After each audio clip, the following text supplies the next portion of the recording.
Oh, what's going on, everybody? Welcome back to Ask That Podcast here on YouTube. Yeah, that is Daredevil 180 right there. Back to border. That's a newsstand. If you know Daredevil, you know 180s, classic issue. This is, Frank Miller issue. Yeah, this is, one issue away from a big event in Daredevil. And, yeah, there's 181 right there.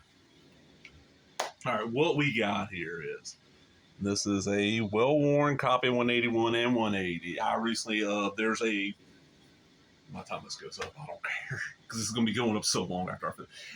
It might not even be there anymore. There is a junk store in town, actually an antique mall, and they don't charge much for their little areas. It's fairly cheap. And a buddy of mine and a friend of his have set up a little booth there where they're selling video games and repairing old systems stuff. And they had a short box of comics. I went in there, both of them were gone, but stuff's usually priced already. You go up to the counter where the woman called them. And they gave me a really good deal. I'm like, are you sure these comics? Because I got a bag full of comics, like a big stack, like a hardcover, a trade paperback, a bunch of comics. And it was all stuff where, like these, even in this shape, these are $5 comics. I mean, maybe 10, but probably 5. I don't flip through. I've not looked at these since I got them. And these are issues that I read these back in the day. I was reading Daredevil pretty much back at this time frame. Let's start with 180. I found 181 first, and then I found 180 right afterwards. I say they're reader copies, look. You can see. Yeah, corners a little. Yeah, these are definitely well-read, well-treasured copies. But this is Frank Miller's story and art. Klaus Janson finished art and colors, Rosen on the letter. Okay, so Klaus Janson is already doing the finishes, which means the inks, and maybe... I think Miller might have been just doing breakdowns by this time. This is March of 82. Daredevil is monthly. Just gorgeous art. And a lot, if you enjoy the Daredevil TV show, this is one run you need to read because a lot of stuff from that TV show comes from this run. Oh man, look at these old. See.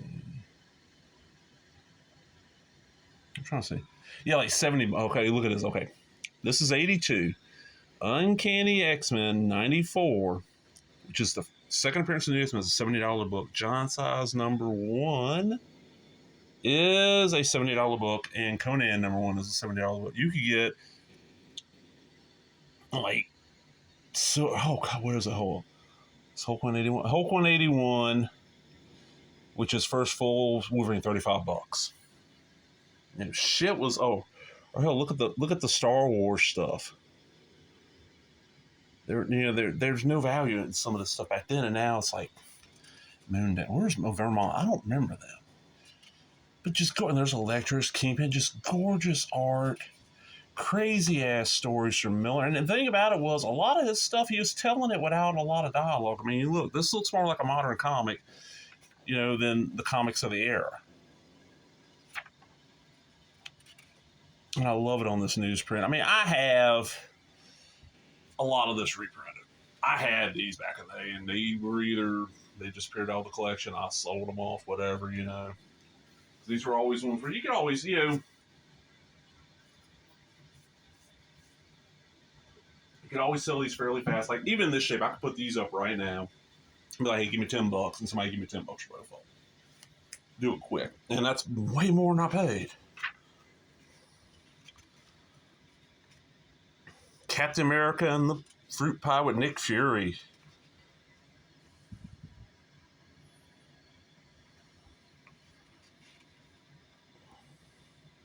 And at the end, Kingpin gives Elektra another assignment. Got to eliminate Foggy Nelson. So that's the end of that one. And you get the D&D story on the back. And then 181, this is the big one. Buddy of mine found a copy of that. I don't remember where he found it, like for $1 or $2, and I was always jealous. Man, I paid, that's cover price. I paid that for mine originally, and then I think by the time I knew him, I'd sold mine off. And this one, it is, yeah. Yeah, it's beat up on the back. It's definitely a reader's copy, but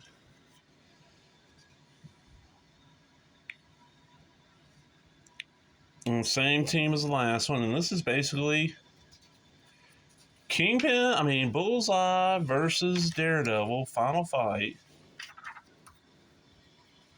And Elektra gets involved.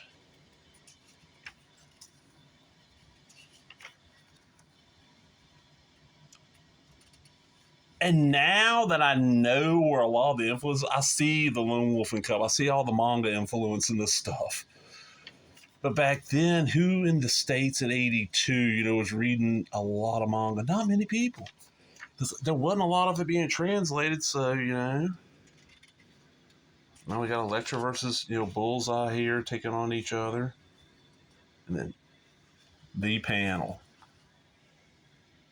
She gets stabbed and crawls off and dies in Matt's arms. He decides he's going to go take out Bullseye.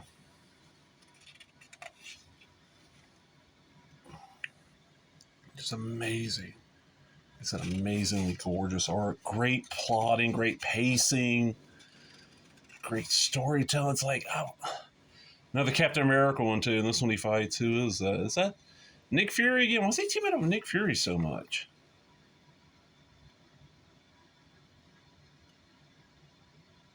Wally Wood, dedicated to Wally and the Marvel fanfare. I say that back cover got a little damaged, but man, just too gorgeous. This one, oh man, I kind of want to frame this and just stick it up on the wall because it's such a great piece of art. And I know bagging that one. But Daredevil, just great. I'm glad he's getting his Daredevil got his due finally, because I was hoping that Ben Affleck movie would do it. And it's not horrible. The director's cut's a lot better than what, played theaters, but it's not horrible. The Elektra movie, that's not real good. I also give the Daredevil 2 shows. I never finished it. I watched most of the first season, enjoyed it. Never got through the second season. None of the Netflix shows besides Jessica Jones I really got into. I don't know why. And Jessica Jones, I never finished the third season. I started watching it, and by the time I decided to go back and finish it, it was gone from Netflix. But I'm out, everybody. Hope you enjoyed that, man. If you did, give me a thumbs up, leave a comment, subscribe, all the other bullshit. Talk to everybody later. Bye-bye.